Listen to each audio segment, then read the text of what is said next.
সকালে ঘুম থেকে উঠে দেখছেন মুখটা ফুলে গেছে, চোখের নিচে ফোলা ভাব, গলা ভারী লাগছে, এমনকি কখনো পা বা গোড়ালি ফুলে যাচ্ছে।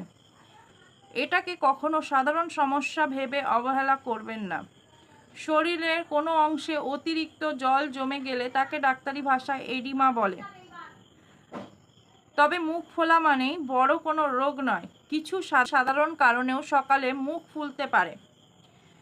এই মুখ ফোলা বা এডিমা হলো রোগের সংকেত বা সিগন্যাল। যখন বড় বড় কিছু সমস্যা থাকে আমাদের শরীর ভিতরে, তার সিগন্যাল দেয়। এই এডিমা কি কারণে হয়? প্রথম কারণ বলবো, শরীরে অতিরিক্ত জল জমা, রাতে বেশি নোনতা খাবার খাওয়া, এছাড়া অতিরিক্ত কাঁচা লবণ খাওয়া, আর দীর্ঘ সময় ধরে একই অবস্থায় থাকার কারণে শরীরে জল জমতে পারে। একই অবস্থায় বলতে একইভাবে সারাদিন অফিসে বসে কাজ করছেন, তখনও পা ফুলতে পারে, এবং শুয়ে বসে থাকলে বা শরীরে পর্যাপ্ত কাজ না করলেও জল জমতে পারে। এর জন্য পা ফুলে যায় বা মুখ ফুলে যায়। নেক্সট প্রবলেম, কিডনির সমস্যা। কিডনি আমাদের শরীরের অতিরিক্ত জল ও লবণ বের করতে খুবই গুরুত্বপূর্ণ ভূমিকা পালন করে।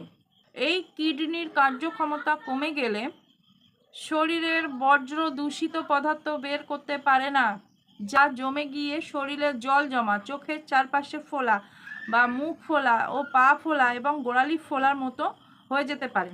নেক্সট বলবো হার্টের সমস্যা। এছাড়া আমাদের ফুসফুস বা হার্টের সমস্যার জন্য কিন্তু শরীরে তরল জমে, যার জন্য পা গোড়ালি ফুলতে পারে। এই অবস্থায় হাঁটা চলা করলে বা কাজকাম করলে শরীর অতিরিক্ত দুর্বল লাগে। এছাড়াও শ্বাসকষ্ট হয় এবং দ্রুত ক্লান্তি এসে যায়। এই সব লক্ষণ থাকলে অবশ্যই ডাক্তারের পরামর্শ নেবেন এবং অবশ্যই ডাক্তার দেখাবেন। নেক্সট প্রবলেম বলবো লিভারের সমস্যা। লিভারের কিছু দীর্ঘমেয়াদী সমস্যার কারণেও কিন্তু শরীরে জল জমতে পারে, যেমন লিভারের সিরোসিস, রক্তে অ্যালুমিন প্রোটিনের অভাব হলে মুখ পা গোড়ালি ফুলে যায়। নেক্সট প্রবলেম বলবো থাইরয়েডের সমস্যা। থাইরয়েড হরমোনের ভারসাম্যহীনতার কারণেও মুখ ফোলা, দুর্বলতা, ঠান্ডা বেশি লাগা, ওজন বেড়ে যাওয়া বা ত্বক শুষ্ক হয়ে যাওয়ার মতন সমস্যা দেখা দিতে পারে। এছাড়াও মেয়েদের গর্ভাবস্থায় বা ঋতুচক্রকালীন সময় হরমোনের ভারসাম্যহীনতার জন্য মুখ, পা, হাত, চোখ ফুলে যায়।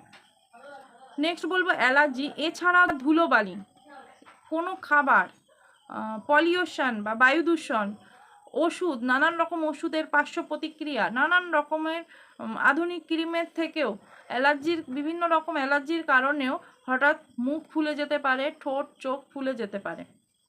এছাড়াও বলবো ঠিকঠাক ঘুম না হওয়ার কারণেও আবার মুখ ফুলে যায় সকালে। আবার রক্ত সঞ্চালনের অভাবে দীর্ঘক্ষণ একইভাবে শুয়ে থাকা বা রাতে উপুর হয়ে শুয়ে থাকা, যাতে রক্ত সঞ্চালনে খুব সমস্যা হয়, এর জন্যও কিন্তু মুখে জল জমে গিয়ে বা রক্ত চলাচলে সমস্যা হয়ে মুখ ফুলে যায়, পা গোড়ালিও ফুলে যায়। আবার অতিরিক্ত অ্যালকোহল জাতীয় দ্রব্য পান করলে মুখ ফুলে যায়। এবার বলবো ঘরোয়া কিছু সমাধান। পর্যাপ্ত পরিমাণে জল পান করুন। শরীর ডিহাইড্রেট রাখার জন্য পর্যাপ্ত পরিমাণে জল পান করতে হবে। 3 থেকে 4 লিটার জল অবশ্যই খেতে হবে। দ্বিতীয় বলবো লবণ খাওয়া কমাতে হবে। খাবার খাওয়ার সময় পাতে বাড়তি কাঁচা লবণ খাওয়া বন্ধ করতে হবে। এছাড়া প্রসেসড ফুড বা চিপস জাতীয় খাবার এড়িয়ে চলতে হবে। Fast food, cold drinks, ice cream, তেলে ভাজা এসব মোটেই খাওয়া যাবে না। হেলদি খাবার খেতে হবে, বিশেষ করে কাঁচা জাতীয়, স্যালাড জাতীয় খাবার খেতে হবে। কোল্ড কম্প্রেস বা বরফ শেক আর লাইফস্টাইল। মুখের ফোলাভাব কমাতে পরিষ্কার কাপড়ে বরফ মুড়ে মুখে ও চোখের চারপাশে হালকা মাসাজ করুন।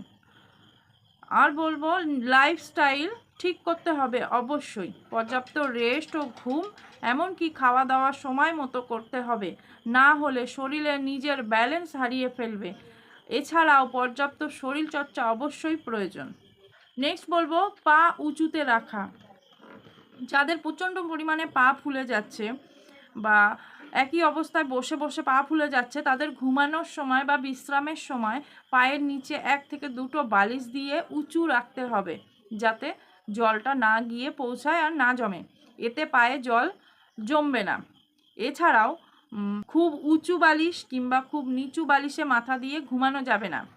ক্যালসিয়ামযুক্ত খাবার খেতে হবে, ডাবের জল, কলা বা পালং শাকের মতো নানান রকমের শাক সবজি খেতে হবে, যেটা আমাদের, কারণ পটাশিয়াম সমৃদ্ধ খাবার আমাদের শরীর থেকে অতিরিক্ত সোডিয়াম বের করতে সাহায্য করে। কখন ডাক্তার দেখাবেন? যখন দেখবেন মুখের, পা, পেট ফুলে যাচ্ছে, অতিরিক্ত শ্বাসকষ্ট হচ্ছে, এছাড়া বাথরুম বা প্রস্রাব কম হচ্ছে, অবশ্যই চিকিৎসকের পরামর্শ নিন। এছাড়াও ডাক্তার দেখান। এডিমা বা ফোলা ভাব কখনোই হালকাভাবে নেবেন না, এটা রোগের সংকেত বা লক্ষণ বা উপসর্গ। এই ভিডিওটি শুধুমাত্র শিক্ষামূলক ও তথ্যমূলক উদ্দেশ্যে তৈরি করা হয়েছে। এখানে দেওয়া কোনো তথ্যই ডাক্তারের পরামর্শ বা রোগ নির্ণয় বা চিকিৎসকের বিকল্প নয়। ভিডিওটিতে ঘরোয়া টোটকা, ব্যায়াম, স্বাস্থ্য সংক্রান্ত পরামর্শ মেনে চলার আগে অবশ্যই চিকিৎসকের পরামর্শ নিন। আরও স্বাস্থ্যসম্মত ও সুস্থতা বিষয়ক ভিডিও পেতে আমাদের সঙ্গে যুক্ত থাকুন। ভিডিওটি সম্বন্ধে কারোর কোনো প্রশ্ন বা মতামত থাকলে অবশ্যই কমেন্ট বক্সে জানাবেন। ধন্যবাদ।